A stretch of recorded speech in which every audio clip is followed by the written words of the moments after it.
Learning objectives.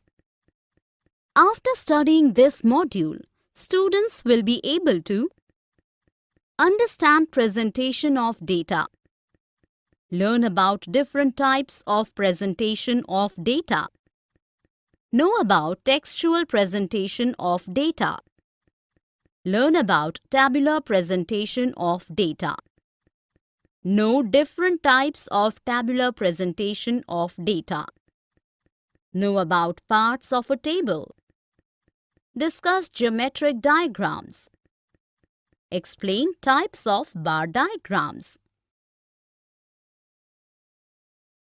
Presentation of data.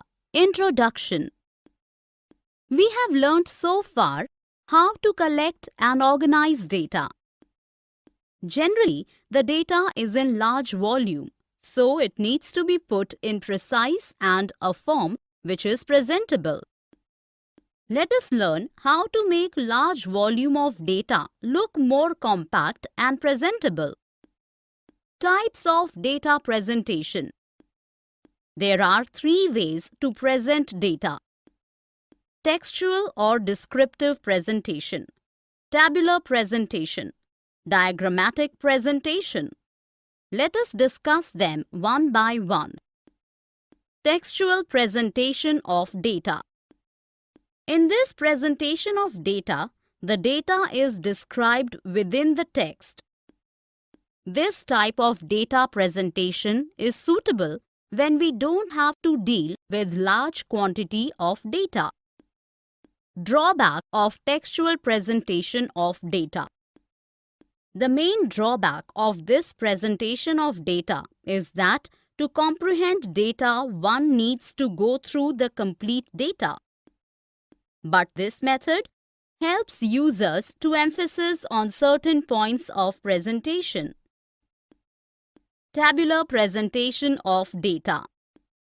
In this method, the data is presented in the form of rows and columns. This method organizes data for further statistical analysis and decision making. In the tabulation of data, the four types of classification of data can be done. Qualitative classification. When the data is classified as per the attributes like social status of a person, nationality, gender, etc., it is called as qualitative classification. Quantitative classification. In this method of classification, the data is classified on the basis of features which are quantitative in nature, like age, height, income of a person. Classes are formed by assigning the class limits. Temporal classification. In this classification, the time becomes the variable for classifying data. So, data is categorized as per time. Time can be in years, months, hours, or days. Spatial classification. When the classification of data is done on the basis of geographical location, then it is called as spatial classification. The location can be village, town, city, block, state, or district, etc. Tabulation of data and parts of a table. Before making a table, it is important to learn the important part of the table. The simplest way to represent data through table is to represent data in row and columns. A good table should have the following parts: table number, title, captions, row headings, body of table, source. Table number. Table number helps to distinguish between the tables. It is used for the identification of the table. A table number can be given on the top or at the beginning of the table. Title. The title of a table tells what a table contains. A title should be clear, brief, and carefully framed so that the correct interpretations are made from the table. Captions. In a table, at the top of each column, a column heading is given that defines the figures of the column. Row headings. These are also called as stubs. This is the heading of a row. The designations of the rows are also called stubs or stub items.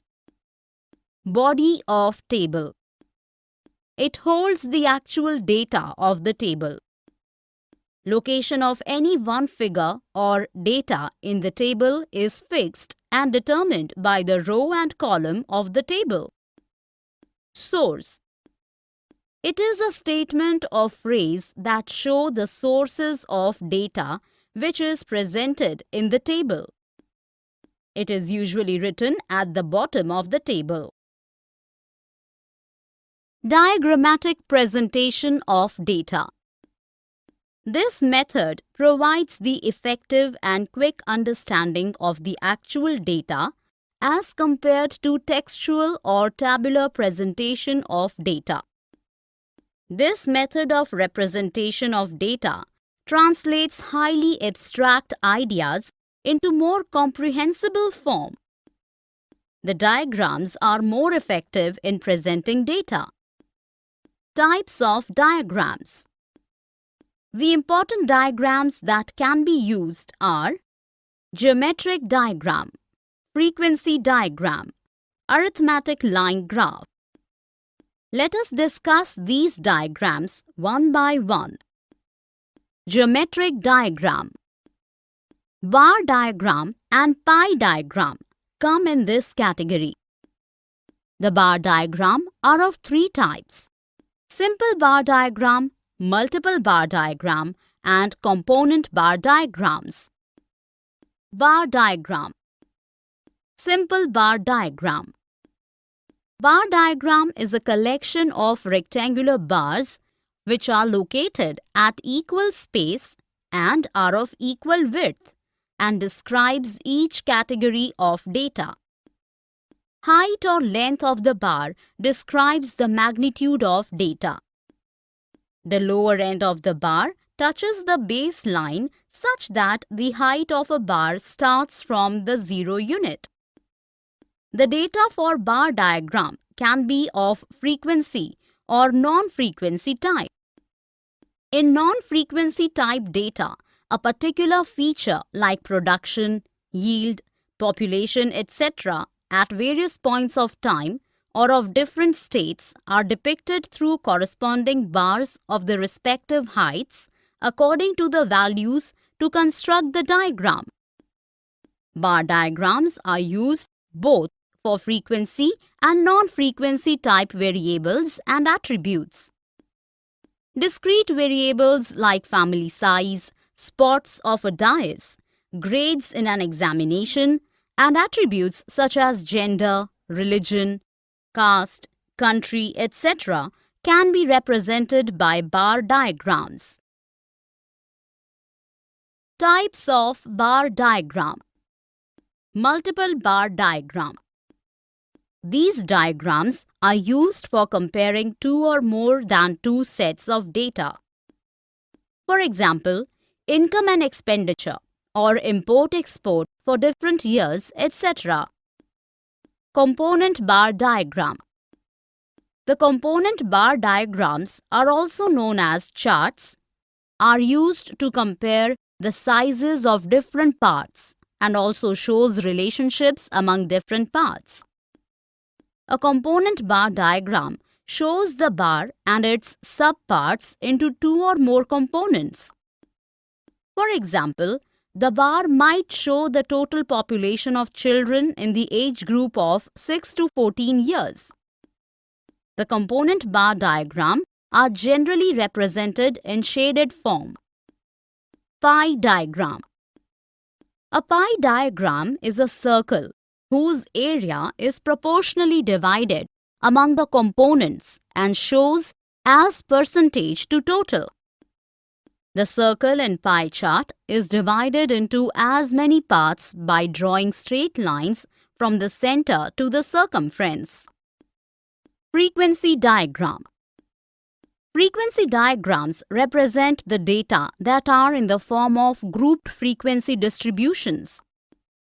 These diagrams are represented by histogram, frequency polygon, frequency curve, and ogive. Histogram. A histogram is a two-dimensional diagram, consists of rectangles whose area is proportional to the frequency of a variable and whose width is equal to the class interval. The difference between the bar diagram and histogram are that the spacing and the width or the area of bars are arbitrary.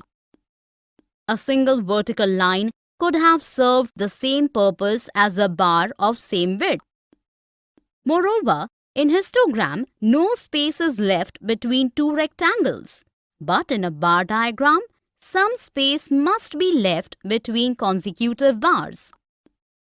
Bar diagram can be drawn for discrete and continuous variables, whereas the histogram can be drawn only for continuous variables.